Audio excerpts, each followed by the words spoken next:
ஜய ஜய சங்கர ஹர ஹர சங்கர. தெய்வத்தின் குரல் 5ஆம் பகுதி. காஞ்சி மகிமை.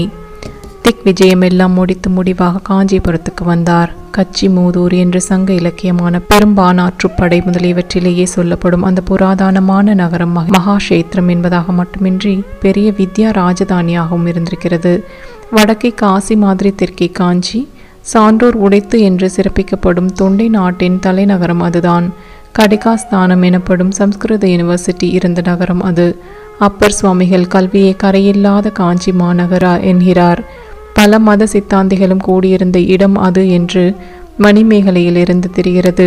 பௌத்தம், ஜைனம், காபாலிகம் முதலான எல்லா மதங்களும் அங்கே பிற்காலத்தில் இருந்ததென்று மகேந்திர பல்லவனின் மத்த விலாச பிரஹசன நாடகத்தில் இருந்து தெரிகிறது.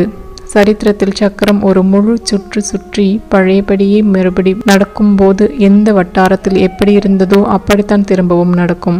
அதனால் ஆச்சாரியால் காலத்திலும் அங்கே பல மதங்கள் இருந்திருக்க வேண்டும். இப்போதும் பௌத்த சிற்பங்கள் பல அங்கே அகப்படுகின்றன. காஞ்சி மண்டலத்துக்குள்ளேயே இருக்கும் திருப்பர்த்தி குன்றம் ஜினகாஞ்சி என்கிற சமணஸ்தலமாக பேர் பெற்றிருக்கிறது.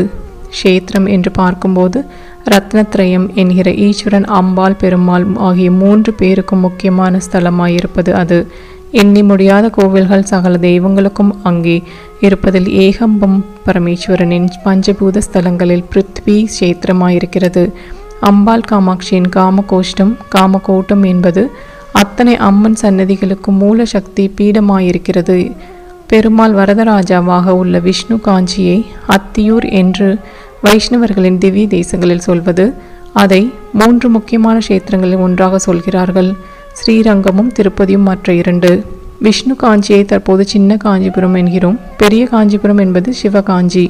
கச்சி ஏகம்பமும் காமகோட்டமும் உள்ள இடம். ரத்னத்ரயம் மட்டுமில்லாமல் ஷண்மத தெய்வங்களுக்குமே முக்கியமான கஷேத்திரம் காஞ்சி. பிள்ளையார் கோவில்கள் இல்லாத ஊரே தமிழ்நாட்டில் கிடையாது.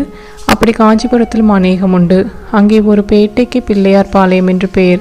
காமாட்சி ஆலயத்திலேயே 6-7 விக்னேஸ்வர மூர்த்திகள் உண்டு. காஞ்சி பிருத்வி கஷேத்திரம். கணபதியே பிருத்வி தத்துவந்தான். சுப்பிரமணியருக்கு குமரக்கோட்டம் என்று தனி கோயில் இருக்கிறது. கச்சியப்ப சிவாச்சாரியார் கந்த புராணம் எழுதி அரங்கேற்றியதே அங்கேதான். விசேஷம் என்னவென்றால், சோமாஸ்கந்த மூர்த்தத்தில் எப்படி குமாரசுவாமி ஈஸ்வரனுக்கும் அம்பாளுக்கும் மத்தியில் இருக்கிறாரோ அப்படியே இந்த குமாரக்கோட்டமும் கச்சி ஏகம்பத்துக்கும் காமகோட்டத்துக்கும் மத்தியில் அமைந்திருக்கிறது. கச்சபேஸ்வரர் கோவிலில் சூரியன் சன்னதியில் மயூர சதகம் என்று 100 ஸ்லோகம் கொண்ட சூரிய ஸ்துதி கல்வெட்டில் பொறித்திருப்பதிலிருந்து அது ஒரு முக்கியமான சூரிய கஷேத்திரமாக தெரிகிறது. இப்படி ஷண்மதங்களுக்கும் முக்கியம் வாய்ந்ததாக காஞ்சிபுரம் இருக்கிறது.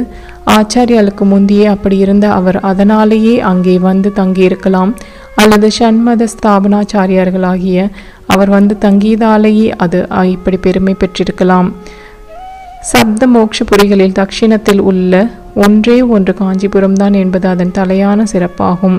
சமய முக்கியத்துவம், வித்யாஸ்தான முக்கியத்துவம், ராஜரீக முக்கியத்துவம், வியாபார முக்கியத்துவம் எல்லாமே அந்த ஊருக்கு இருந்ததால் தான் நகரேஷு காஞ்சி என்று புகழப்பட்டிருக்கிறது.